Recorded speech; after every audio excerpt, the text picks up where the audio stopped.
Well, good evening and welcome back. It is October 30th, the day before Halloween. Don't forget tomorrow you're going to have children all over the place running around the streets, so be sure and exercise good driving caution tomorrow night. But tonight, welcome back to Wednesday Night Live. And as usual, we're coming to you from the 13th floor of the Tower of Power, just above the Pocatello Puzzle Palace, sometimes referred to as City Hall.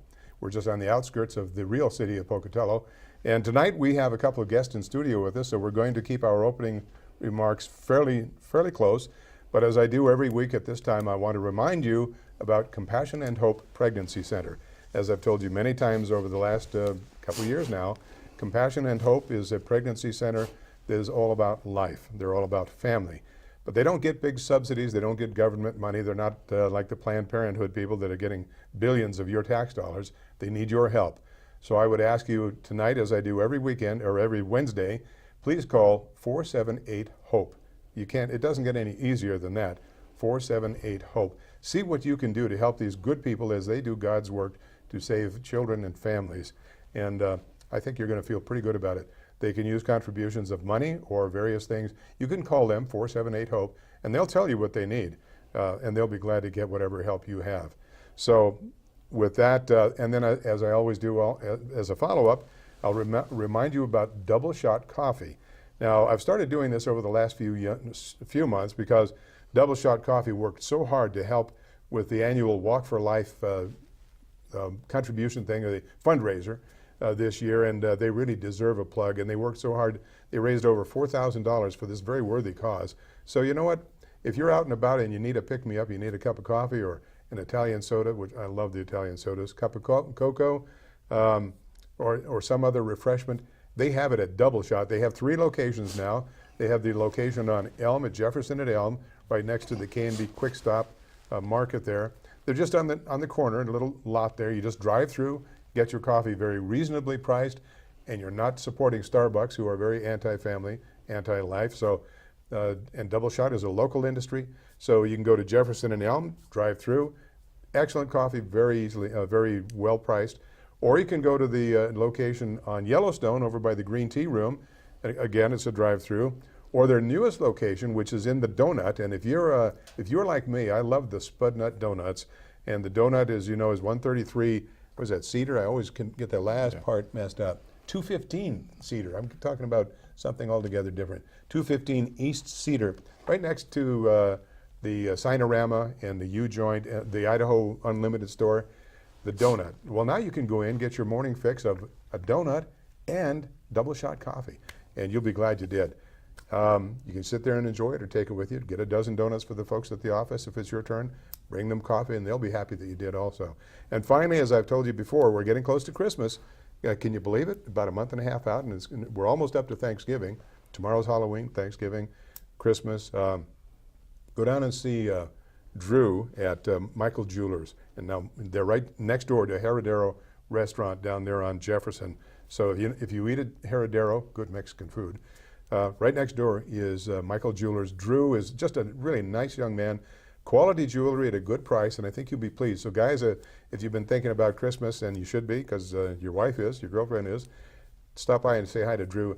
Any of them that you talk to, just tell them you saw this on Wednesday Night Live, or tell them Ralph sent you, or just tell them here's the $5 I owe you, whatever you want to say. But these folks are local industry, local business, and be sure you support them.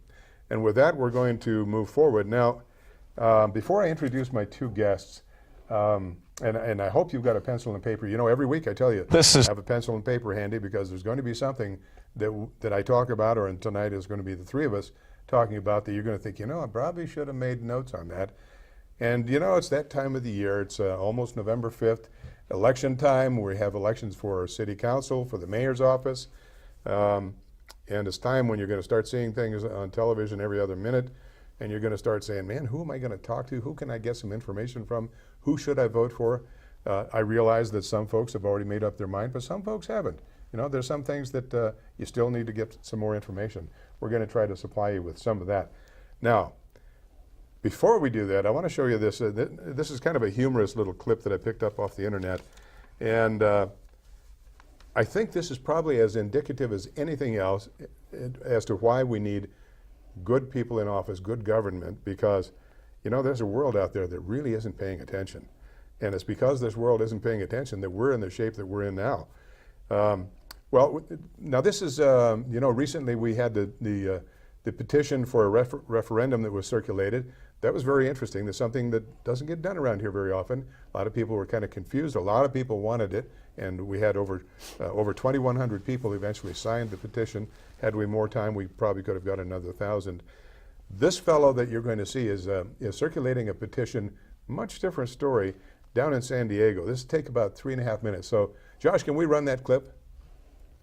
Petitioning to just keep the police state and implement some more Orwellian measures to keep the community safe, and signature too for the Nazi-style police state. The budget cuts are just causing all kinds of problems, so thanks for supporting that. Not a problem. Thank you. They're closing parks, they're closing campgrounds, and now they're trying to cut back on the police state, and so we want to just increase the Orwellian system and a signature to support that. Thank you for the support on the police state.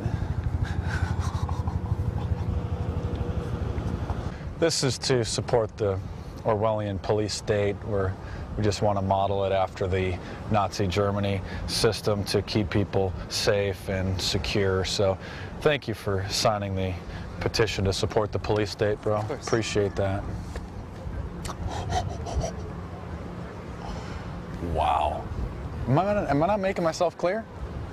Because of the budget restraints, the police state's having some problems, so we're just going to petition City Council to increase the police state signature there to support the Orwellian police state. We want to just implement it a little bit more. Yeah, if you find the money though.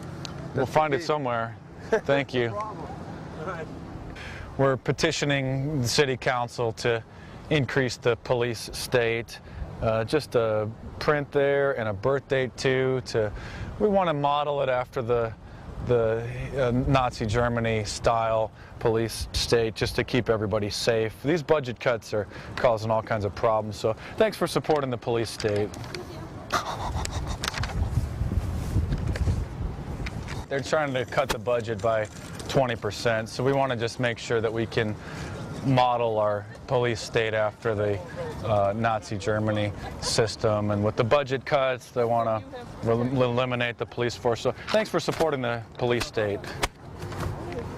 What we're trying to do is just prevent the budget cuts for the police state and just to keep everybody safe. And we want to implement more of the model after the Orwellian system. And thank you. Birth date and a signature. It's sort of a system, the Orwellian system, to just watch over everybody and keep them safe. So I really appreciate your support. Thank you so much. Sign the petition to support the police state, and we don't need our community turning into a ghetto again, so we're petitioning them to increase and support the police state, and we're going to model it, birth date and a signature, and we're going to model it after the Nazi Germany style police state. So I appreciate that. The budget cuts are just causing all kinds of problems. Thanks for supporting that.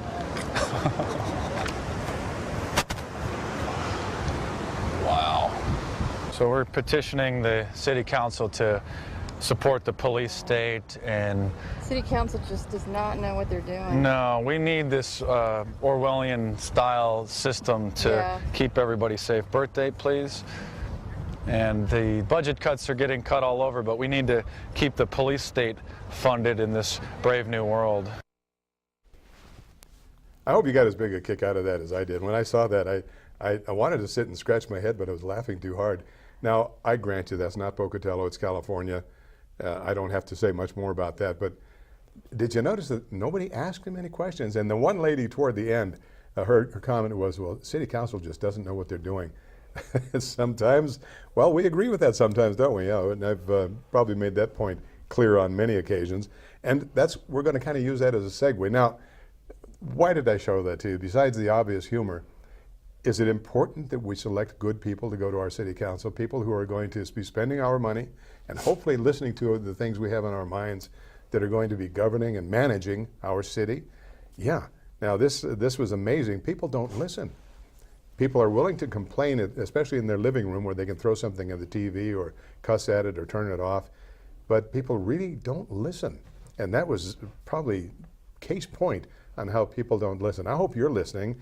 I hope you're listening throughout our program tonight, because I think you're going to find a few things that may be of some interest to you. So now I have two guests with me, and I'm going to just start immediately to my right and introduce them, and then we're going to work our way in. To my immediate right is Carol Cunningham, and Carol and I know each other. Open disclosure, we know each other in the community. Carolyn is a concerned citizen, and Carolyn, did I say Carolyn? Carol, I'm sorry. Carol Cunningham is a concerned citizen, and she is here tonight as a concerned citizen to talk a little bit about things that are happening here in the city. To Carol's right is Michael Orr. Now I'm going to read just a brief bio, because Michael Orr is running for seat number 5 on the City Council. And I invited Michael to be on the program because I've heard him speak a couple of times, and I think he has something to say that hopefully you will be paying attention, because I believe that not only is there time for a change in candidate or in seat number 5, but it's time for a change to somebody that actually knows what the heck they're doing and cares about what we care about. So, and I hope I haven't embarrassed the shoes off you, Michael, but bear with me. Michael Orr was born and raised in Pocatello, Idaho. He received his Master of Science degree from Idaho State University. He worked for 34 years in the agricultural fertilizer industry in areas from mining and processing to new product development. For the last 6.5 of those years, he has operated a successful international consulting firm, which he just recently sold, so he can dedicate his time to the City Council position if elected. He was appointed to the Pocatello Development Authority, PDA, by Mayor Bladd, where he has served for the past 3 years. He's been married to his wife, Aline, for 30 years. They have 3 beautiful daughters and 4 grandchildren, with 1 more on the way. Michael, thank you very much for taking me up on my offer to be here. Thank you very much, Ralph. I appreciate it. Oh, I'm glad to have you. You'd be surprised how many people aren't too willing to take the... I do say things kind of the way I see them. By the way, if you haven't already got one, hopefully you'll get one of these in the mail, a little advertising for Michael Orr. Take a look at it. It just has a thumbnail sketch of who and what he is, what he stands for. But I think it's time, it's important. It's time for less government spending, for lower property taxes, for a more friendly government. Boy, that's a big one. And for a change. It's time for Michael Orr. And I don't think I could say it any better than it was said right there. So, Michael, if you would, well, let me, Carol, would you allow me, usually it's ladies first, but I want to get this going in such a way that we can kind of have a little discourse here. Would you allow me to let gentlemen go first this time? Sure. Michael, I got a couple of things. I wrote a few things down that I wanted to specifically address. And so let me just ask you, the one question that everybody should answer right away is, why are you running for City Council? The reason I'm running for City Council is as the bio said, I have 3 beautiful daughters. They've all or are in higher education at this time. And I have grandchildren. And you know, if I had the faith that government at any level would act responsible, I would be willing to pay higher taxes if I could ensure, and government ensure, that life would be better and easier for my children and my grandchildren, much like you would. After sitting on the PDA, the Pocatello Development Authority, for 3 years, what I've come to see is that there is some measure of impropriety or lack of due diligence on determining project management and what projects are chosen and what TIF increment financing districts are set up. Some of them have been very good, but ultimately I've decided it's time to put up or shut up, and that's why I've chosen to run for City Council. Now, I gave you a little thumbnail sketch of Michael's qualifications. He does have his Master of Science degree, but I think for the job we're talking about here, probably more importantly is what he brings to the table in his managerial experience. Michael has, as I told you when we started here, he's just recently sold his business. In other words, he understands how to run a business, and that's what we're talking about in City Council and the mayor's office, is running a business. We're talking about running a big business, not always, probably, maybe not as big as the business you were running, dollars and cents, I don't know, but it is a business, and Michael has the background where he understands what it means to write that check, put his name on it. He understands what it means to keep things going because he has people that are looking to him for a paycheck. And he understands how far you can go, and you have to start drawing some lines because maybe people can't afford your product if you go too far.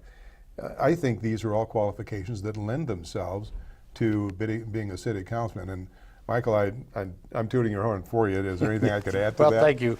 Well, government is business. I don't care whether you're talking about city government or whether you're talking about the school districts or you're talking about county government, all the way up to the federal government. It absolutely is government. And when you're running a business, you have to project and put things together so that you can bring a project in under or on budget without overruns, and it takes a lot of work and a lot of energy, and we have to have those expectations of our mayor and city council and our other employees. It is a business, absolutely. I think it's interesting and important also to point out that Michael isn't looking for a job. He had a job. He had his own business. He's 34 years in this industry that he was in, so he doesn't need a job. He pays for his own insurance. He pays his own way through his tax dollars and his business. So it's not like he's looking for a position where he's going to get a regular paycheck. And to me, that speaks volumes because it says he's going to be less worried about getting reelected, less worried about making decisions and maybe hurting somebody's feelings, and more concerned about the business of running a city. And as a city councilman, you have quite a bit of influence, even if it's only one of 6. There's quite a bit of influence onto what we can get done, and we're going to talk about a couple things that need to be done or have been done in a minute, because we're going to do a couple things that I hope it'll open your eyes. But now I want to get back to Carol Cunningham, and thank you for being so gracious to let us open there, Carol. Carol has agreed to be on the program because she has a very interesting dilemma, and it's not one that you or I normally would face, but it's one that you need to talk about. Carol, tell us about this. Well, it started with, and it's funny that you had that little clip on there, because as I was watching it and thinking about the people not really paying attention to what's going on, and when the guy is completely explaining what he wants them to sign a petition for, they're signing the petition. But there is a group of citizens, and I think it's representative of a lot of citizens in our community, that are concerned about some of the things that have happened, and specifically under the former Mayor Chase's watch, some of the stuff that just was so out of line. So several of us got together and talked about it, and we wrote down a list of things that could be substantiated, verified, and that really did not set with us well as citizens. So we put that together in kind of a bullet point presentation and took it to the Idaho State Journal. We pooled our funds, and we wanted to run an ad why we won't be voting for Roger Chase and council members Roger Bray and Gary Moore. And then we listed those things, and the Journal refused to run our ad. Now that's interesting, because I don't have to tell you folks in the audience, the Journal is the only news outlet, print news outlet we have around here. So, and you weren't talking about asking for a favor, you were talking about paying for an ad. A substantial amount of money for yeah, they're not inexpensive. Started to say not cheap, but that has a different connotation, but they're not inexpensive. So just out of curiosity, how much were they, if they had accepted this, did they give you a quote on what it would be before they? It was $2,290 for 2 half-page ads.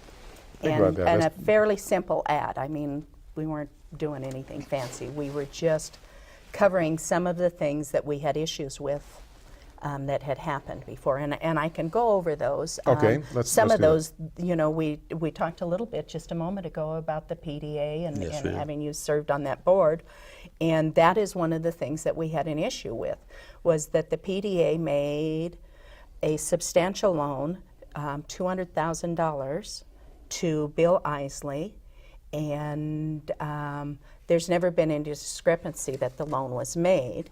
The interest hadn't been paid. He just recently caught it up, the interest up, but still has not paid the loan.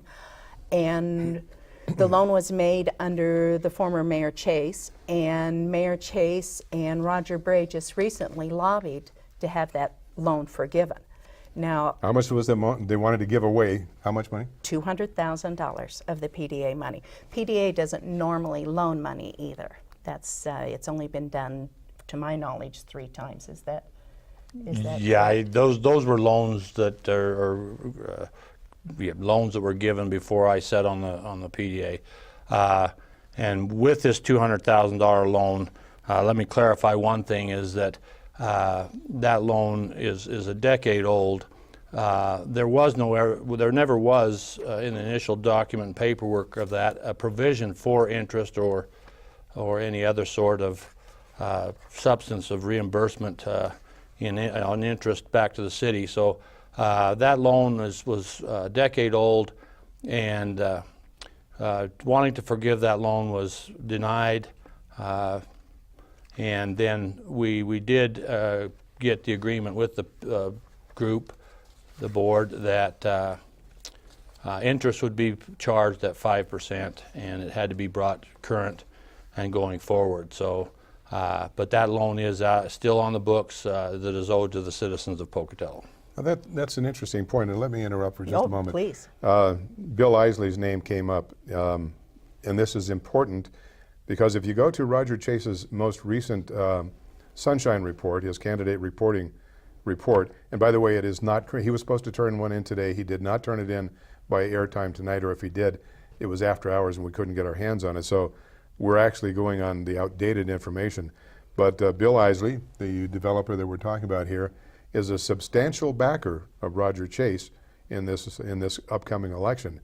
And that's important that you remember that. We're not talking about $50 or $100. We're talking about substantial amounts of money that Bill Isley has. Let's see, it's $250 here, $500 here, $500 here, another $50 here. Bill Isley owns quite a bit of property. There's another $500 here that he did through various companies they're all under the same roof. They have different names, but they're Bill Isley. And I don't know Bill Isley. I wouldn't know him if I ran over him in the parking lot, and I have no bone to pick with him. But it is important that when we're looking at the candidates and things that are happening, in this case, now we're a little off. We're not talking about councilmen right now, but we are talking about things that the councilmen will deal with if they're doing their job and keeping the mayor straight. And so this Bill Isley, a well-known developer, basically got a sweetheart deal for $200,000 that he has 10 years ago. He has not repaid that loan yet, and he has just recently caught up on the, what was it, 5% interest? Is that right, Mike? Yeah, that was through the last extension, to the best of my knowledge. You'd have thought he'd have been able to pay that loan off when they moved the Cheyenne Crossing north, and he benefited so substantially from that, which was also done under Chase's watch as our mayor, protecting us citizens, and that amount of money, and it's hundreds of thousands of dollars that Isley made for the easement that the city was given for the Cheyenne, no longer the Cheyenne Crossing, but we still refer to it as the Cheyenne Crossing. So you look at that and you think, gosh, you know, that doesn't feel real good either. And it doesn't, it seems something that I would want my elected officials to remove themselves from rather than hooking up at the hip. Well, and we're going to get to other things in this too, but that's because that's relative immediately to this article. We talked about that a little bit. So that's one thing. And by the way, you may have heard Roger Chase is very fond of talking about how well connected he is with the Bannock Shoshone Indian reservation folks and all that. And now this is only rumor. I haven't substantiated this, but apparently the tie is closer than I thought, because they have given him an Indian name, and it's to highlight his 2 major achievements as the former mayor. They call him Chief Hoku. You can, go to the bank with that and decide how you want to spend it, but he did have the Chief Theater, which was, it's well known about that, and then his other major contribution to the community, Hoku. So now I can't substantiate that, it's just rumor, but I understand that that's his latest Native American Appalachian Chief Hoku. Anyway, I digress. That was Oh. that was one of the issues that was in our controversial ad that the Journal wouldn't print, was the unresolved funds from the insurance payout for the Chief Theater that has just disappeared. You know, and I don't know that we will ever have an answer to that, but you know, it certainly isn't controversial. Now that was actually, as far as an ad in the paper. That's the thing about this ad. One of the things about this ad is there's nothing in here that can't be substantiated, Right. that isn't already known in the community. And Right. I don't think, I mean, this Chief Theater thing happened before I got here, and I'm probably just about as much up on the controversy as people who lived through it. The hundreds of thousands of dollars just evaporated. But anyway, so let's continue with your ad. I'm sorry. Okay. So the other thing in our ad that we wanted, and part of it was really about just jogging the voters' memory of what went on, because we have short memories, and it's like, well, nothing's happened lately, so you know, let's change things up a little bit and get rid of a mayor that nothing's happened on his watch and elect one that was a little more exciting. Exciting. And yeah. Our former mayor and his council were instrumental in the property, the South Fifth property that was bought for the Pocatello Regional Transit. That property was bought for $375,000 from the little woman that owned it, and turned around and sold for over $1 million to the Pocatello Garage.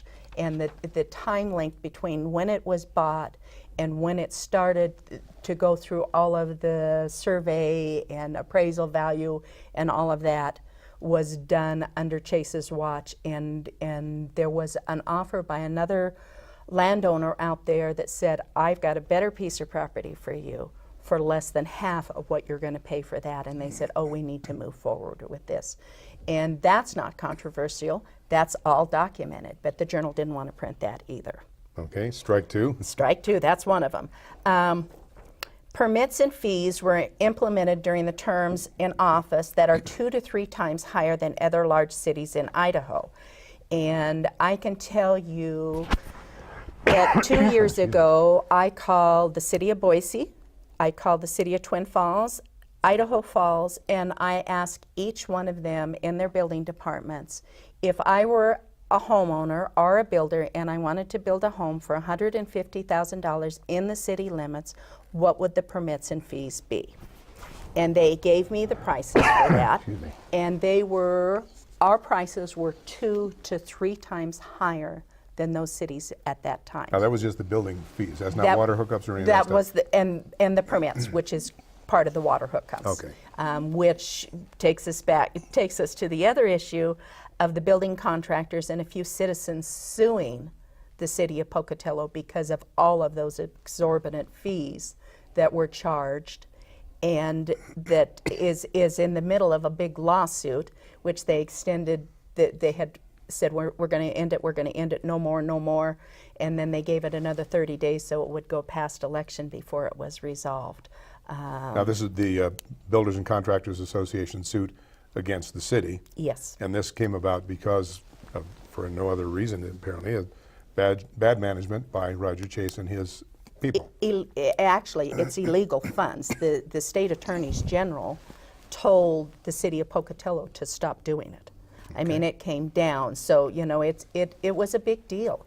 And I remember and it when it came we're out. Talking about somebody that is running a campaign saying, I believe in Pocatello growth, and they stifle it because it is so hard to stay competitive in the house building market, let alone the commercial building market.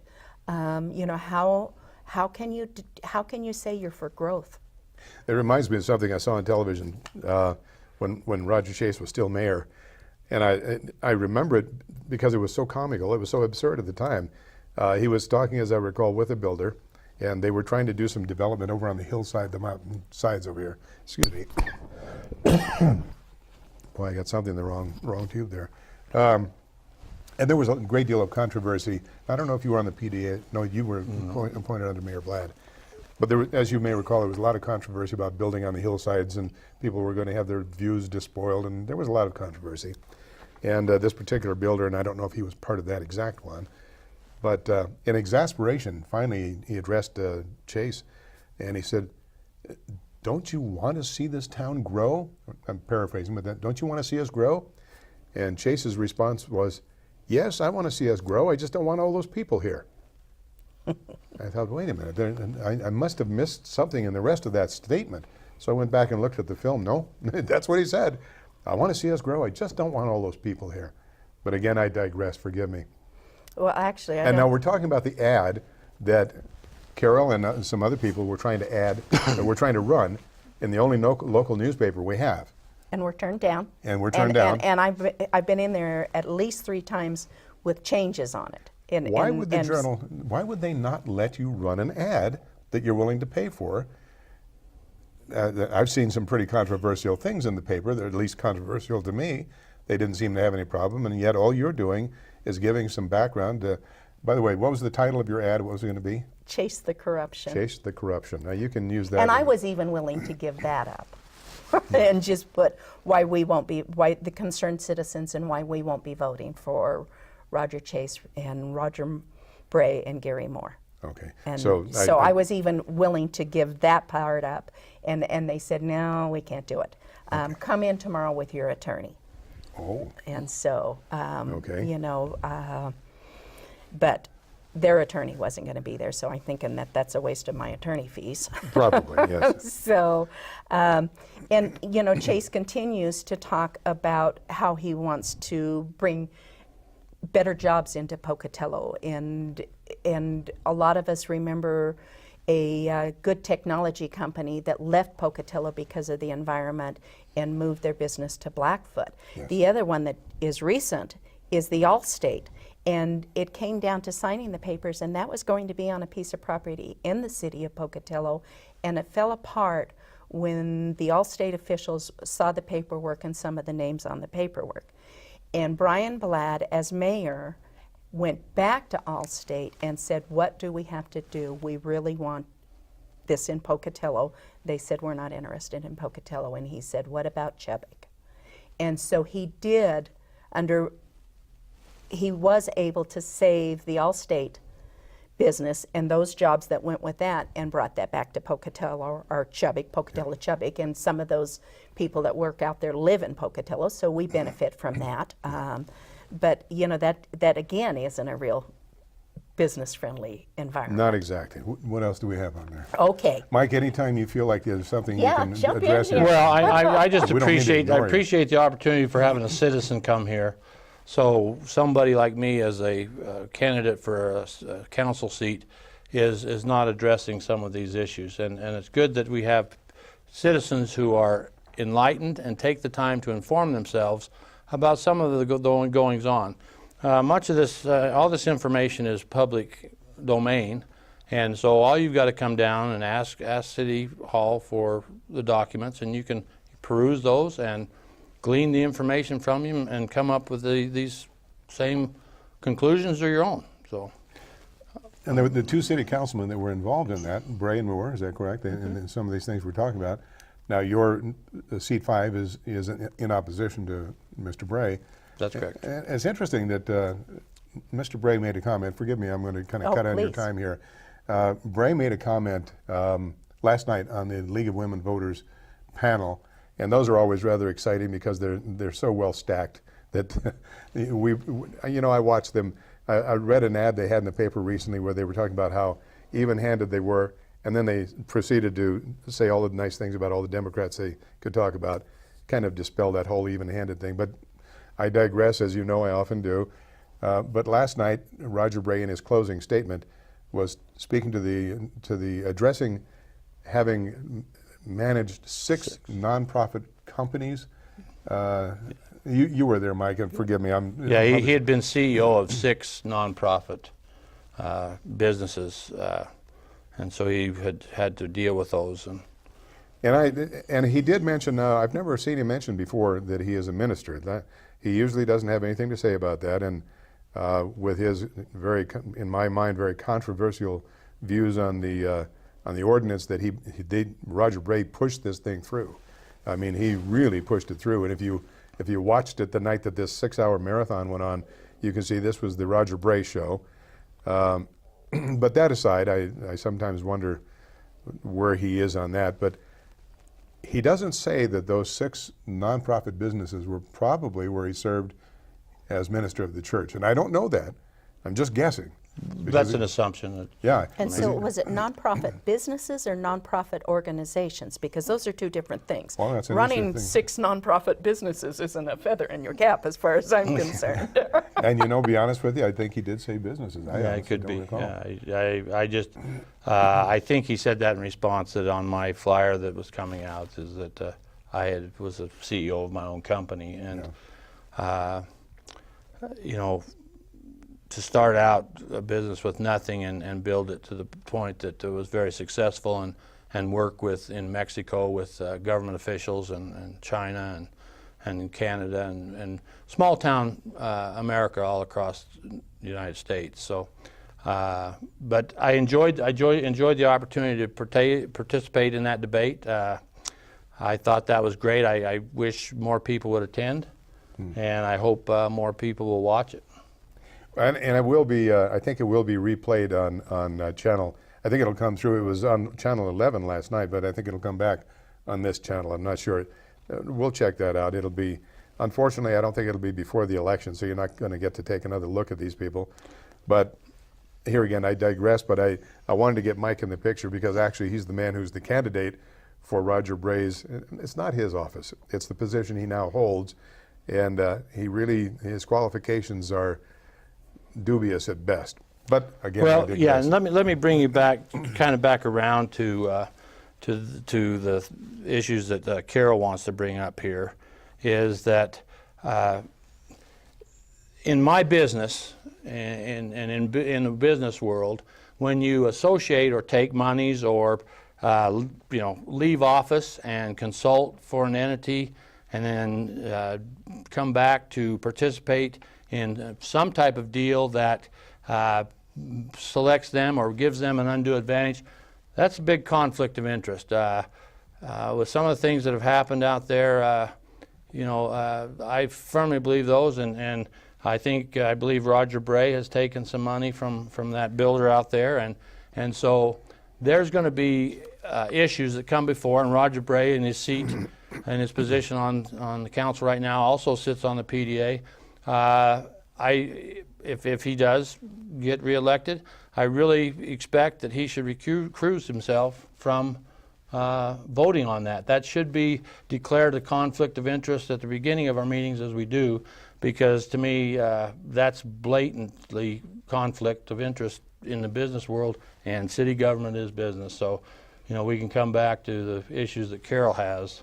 And help me to remember to go back when we're talking about conflict of interest, because there are a couple of things on Roger Chase's Sunshine Report, but also on Gary Moore's and Roger Bray's that are significant in my eyes as possible conflicts of interest. Roger Chase, as of this report, and I told you he doesn't have the current Sunshine Report, it wasn't in by airtime, but he had $24,650 in the bank, and I think you'll be interested to find out where a lot of that money came from. Quite a bit of it came from out of the state, not just out of the county, out of the state. But let's get back to it now. Remember, we were talking, and we've kind of digressed a couple of times. Carol was talking about she and a group that she's with were trying to place an ad in the newspaper, the only printed venue we have locally here that you can do that, paying a substantial amount of money for 2 half-page ads. And the paper refused to take the ads, even though they didn't have any problem during the last election cycle with slandering, literally, and in my opinion, the Ron Paul people who, it was a different story altogether. But the paper had no problem in printing some rather vile stuff in there, and never questioned that. And yet, here's something that is not just speculation. This is all stuff that's documented about, in this case, Roger Chase, who would like to be our mayor again. So Carol, I'm sorry, go ahead. So, yeah, and on this, when I last spoke with Ian Fennell, because as we were going through it and we went through it again and again and again, he said, well, I've substantiated most of it. And I said, well, some of it was even in your paper if you want to go back and refer back to your paper on it. And talking about Roger Bray, and I think one of the things that in meeting and people coming to me and giving me money for the ad, and I have to say, this is not me. This is not where I want to be. No, It's not what I want to do. But I was so angry today that in a town this size, when citizens step up with their own money and go to their only newspaper and say, you know, we want to stand up against stuff that we have an issue with, and they say, oh, it's a little too controversial for us. And it's like, for who? Your liberal who? Yeah, or who is it So, too controversial? but one of the things that there are a couple building contractors that donated money for the ad, and a couple of them, you know, they were upset about the fees and the lawsuit. But the other thing that is insulting to so many of us is this thing with Hoku and Roger Bray's stand that it was a good deal for Pocatello. And I can tell you, if you were one of those builders out there that are sitting on millions of dollars in your accounts receivable that you're only going to be able to maybe collect pennies on the dollar, If that. if that, yeah. if anything. Yeah, that's, you know, I don't mean to interrupt Oh, here, please. but Oh, please. but I've talked to no less than 6 people who have strong economic backgrounds, and they've all indicated that company did not have a strong enough balance sheet to go forward. I've talked to other people with the technical backgrounds like mine, engineering and others out there, that one, they came too late to the game for polysilicate production. Moses Lake was already getting in the process of revamping their system. There was excess production that was coming online. It was evident that the price was going to crash. We live in a supply and demand market. And so, you know, if there had been a bit more due diligence. Let me give you an example. The city now has 22 advisory committees that are individuals who volunteer to sit in on committees. Six and a half years ago, they were looking for somebody or a group to help with some nitrate issues they had that they thought in coliforms that were coming out of the highway pond way out south of town, and it may be longer than that now. But I called the city and offered to volunteer because of my background in remediation and such. And after 3 calls and no return phone call, I figured, well, they must not think I'm qualified or don't want me, so I gave up. But again, there are people in this community who have strong business backgrounds, technical backgrounds, and we can utilize their expertise in helping us avoid these pitfalls. And the reason I stepped in here is because I'm sitting on the PDA. It's given me a great deal of heartburn to watch this unfold. The other part of this unraveling is that even when the sale occurs, it's not finished. If by chance that some company comes in to refab that plant and bring it online, there's still the secondary access that has to be placed in there for fire and emergency services. So this is not a quick go away, but I will tell you, thank you to the PDA, and even I was on the board, I think at that time, that took the stand that we were not going to give any more monies to them as they were asking for them until they started to show some performance out there. So, do we have any idea how much money we did give to them? Well, it's approximately, from what I hear from legal and the CFO, Dave Swindell, is it's probably in the $48,000 range, which if somebody comes in and refabs a plant, then we can negotiate that back. Now, there is the cost outlay for the ground that's out there, but that ground still has value. But again, at this point in time, it's not accruing any return for the citizens and the taxpayers of Pocatello. That's what's sad about this deal, even beyond everything else. So. And the sad thing was, I want to say it looked good on paper, but it actually didn't look good on paper either. No, it did not. No, the Journal even reported that. Yeah, Yeah. That they reported. Even the journal saw that it wasn't good on paper. That it was a risky deal from the beginning. Yeah. But how dare we have a councilman that says it's a good deal when we have builders that are out millions and millions of dollars, and probably their companies are destroyed. Yeah. So we've lost, I mean, a friendly environment. Well, what about the 100 employees that don't have jobs? Well, yeah, and how does that play into the increased unemployment rate that that these people want to claim is problematic? Well, yeah, has Pocatello as one of the highest rates in the state. Well, you know what? And I'm going to throw a good plug in here. Idaho State Journal again. Pocatello gets top 10 small city ranking for cities under 100,000 population. Data was collected from 422 cities, and Pocatello's a pretty good place to live. One more, Northwest Wonderland from AARP. My wife loves it. Yeah, that tells you how old I am. But they called it the Northwest Wonderland, and Pocatello was in the top 5 of the lowest cost cities to move to and retire. And believe it or not, statistics say that the majority of us, there's a higher propensity of the baby boomers that are moving to that retirement geriatric age. So, and this is in spite of some pretty bad decisions by the former management. You know, 2008 was the big dip in the global economy. There was all sorts of things, and if you don't think we're in a global economy, think again. It's amazing how tied we are to that. Things got out of sync. There was some greed there, and the economy dropped. The stock market typically was down, 47%, and so that's what Mayor Blad inherited. Yeah.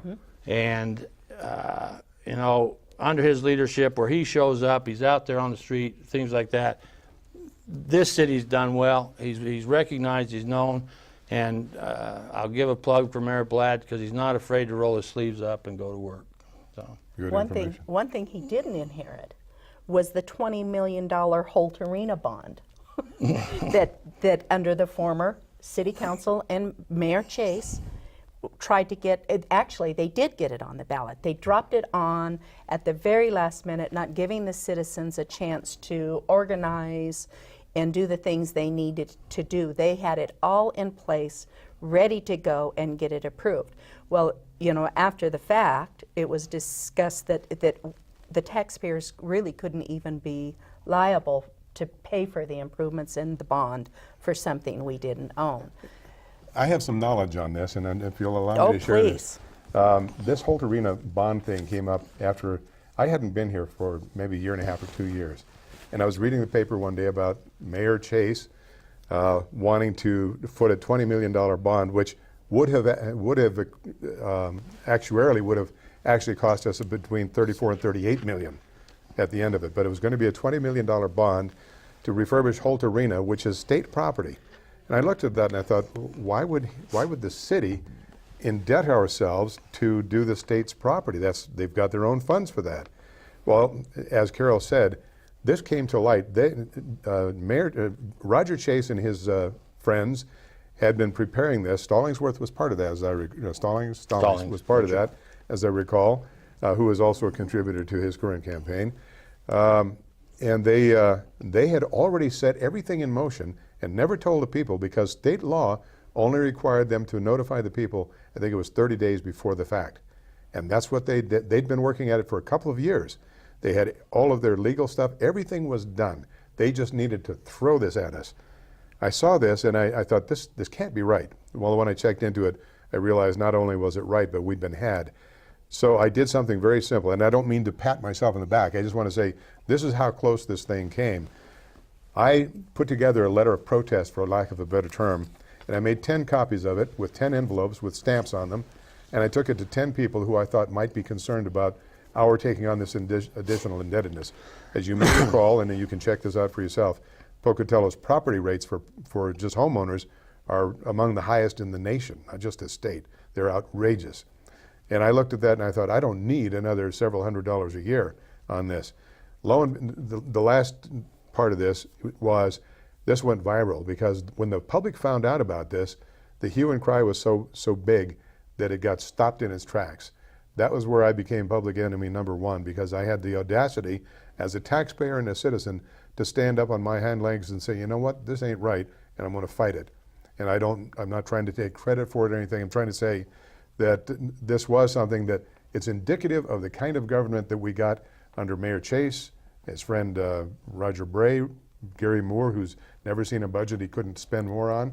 And this is indicative of the kind of stuff, the chicanery that they tried to pull behind your back and at the last minute spring on you. And it backfired on them. I've been public enemy number one in their camp ever since then. But again, I digress. This was part of the ad, so. Yeah, so the last thing, and I think we've touched on everything except for the thing that made people go find somebody as good as Brian Blatt to run against Chase. And that was when the animal owners, specifically the dog owners in Pocatello, were treated so wrong by our local government powers. They had to pay to keep their dogs. They had to do substantial things, and the treatment was so bad that those animal owners got together, organized, and decided to do something about the city government that we had that was so unfriendly to its citizens. And it's like, how do we forget those things? How do we forget those things? Partly because the Journal doesn't want to talk about them. That's right. And then you have to wonder, you know, whose interest does the Journal have? Their own personal business interest, or those of the community? Now I realize they're a business. They're in the business to make money, or to earn money. Only the Mint makes it. But it's interesting that this group has said nothing that's not true. All they've done is bring to the fore information that those of you who have lived here for the last 10 years know all of this stuff. The last 8 years, that's how long I've been here, and I know all this stuff. And yet, for whatever reasons known only to Ian Fennell and the State Journal, they refuse to accept this copy for an ad that they're going to earn a substantial amount of money on. And I don't know where you're going to go from here, since they're not going to run your ad. How do you think you'll be able to go about getting the information out there? Everybody knows it. Yeah, we probably are going to use internet media type things, because it is too late for us to do much of anything else. And I appreciate you having me on. I don't like being here. I really wanted to do this quietly, and was told that I could. Because we've been working on this for a little while. Well, and I appreciate the fact that you were willing to step out and be willing to take some barbs, because Mayor Chase apparently has enough friends that he has a big budget, and it's astonishing to me that he has the credibility that he's even running for office, but apparently he does. So you're not going to be Madam Popularity on confronting him. One of the things that has amused me in talking to people and doing this is, it's like, Mayor Chase is running for mayor again? That's like us having to vote for Anthony Weiner. It's like, really, in Pocatello, Idaho. And it is one of the things about our elected officials. If we cannot have a clean, honest, representative government at a local level, how can we expect anything more from our state and our federal elected officials when we are so much more removed from them? And so when we have somebody with the experience like Mike, and they're willing to step up and do it, we need to get behind them. We need to say enough. We need to say we deserve better as citizens, that if we keep going the way we're going, we are not, and the reason that I'm even involved at all is because I look at my grandchildren, I look at my great nieces and nephews, and I feel a lot of sorrow that our country has gotten to this point. And I have lived the American dream. I don't know that I have passed it on to our children. Mike, you have 4 grandchildren. I'm sure that probably is something on your mind also. Well, I missed out a lot with my children traveling, and I'm thankful for a wife who raised good daughters. And I have 4 grandchildren and a 5th one on the way. And my wife and I had long discussions about this. But Roger Chase talks about being passionate. Well, he has no passion compared to what we have for the city of Pocatello. I'm passionate about the aquifer. We need water. We need to collect it, protect it. But I sold my business so that I could commit the time and energy and avoid conflict of interest, potentially, so that I could serve the citizens of Pocatello, because it's your town, it's my town, and we have a great town. And thank you for letting me be here tonight, Ralph. Mike, thank you so much for forgive me for being rude. Did you get everything else you wanted to talk about I on think this? we got more out tonight than we were going to get in the journal. Well, that's true. That's true. And I want to thank both of you for being here. I wish we were like some big show where I could give you a coffee mug to take with you, but all I can do is give you my thanks and appreciation for having the courage, Carol, to stand out here, and Mike being willing to serve the community instead of being self-serving. It's a refreshing thing to see somebody who doesn't need the job that's willing to take on some pretty horrendous things. Well, it has been an education, and a very enlightening one, and so it's good to be my age and still learning things. So When you stop learning, they say you start pushing up daisies. that's right. So we're excited about this. All right. But please go out and vote. No matter what your thoughts are about who to vote for, I'd appreciate your vote. But most importantly, go out and vote. It's your right, it's your privilege, and it's your responsibility as citizens of the United States and of Pocatello, Idaho. And that's Mike Orr for seat number 5. We don't need Roger Bray again, but we do need the quality of man that we see here with Michael Orr. So Michael, thank you again. Thank you. Carol, thank you again. Yeah. And we can't watch the news and complain. We can't stick our head in the sand and pretend it's not happening and have anything left of this city, this state, this country for our children to have an opportunity. And we do have to vote. We do have to get informed. And we have to remember what former and current elected officials have or have not done that's in the best interest of our city. Absolutely. So vote, vote, vote. Thank you. And you can vote tomorrow down to, I think it's room 101 at the 101 courthouse. is at the county courthouse. Yes, you can. Well, thanks, folks. We're just down to the last couple minutes here, so I'm going to have to wrap it up. Josh, can we get back on the single shot here? All right, thanks, buddy. I appreciate it. And again, thank you to my guests, Carol Cunningham and Michael Orr. And don't forget Michael Orr for seat number 5 for City Council. Now, I'm going to leave this little teaser with you, and I don't want you to forget about it. Remember that Gary Moore is a sitting city councilman. He received $1,000 from the Pocatello Firefighters Local Union. Gary Moore is a retired firefighter. Gary Moore sits on the city council that makes decisions about benefits and pay raises and all that kind of stuff. I understand he still works for the county in some capacity and sits on the city council. Is there a possibility that there's a conflict of interest with a city councilman who is retired from the fire department receiving $1,000 from the firefighters union? I'll leave that to you to think about. Roger Bray, who, by the way, he ran unopposed last time. That's why he was reelected. Roger Bray received, I think it was $500 from the firefighters union. There must be some kind of a conflict when the guys that are making the decisions on how much the firefighters get are the ones that they're getting money from. God bless you. Thank you for joining us. Hopefully you'll be here next week, 8:30 Wednesday night live. Good night.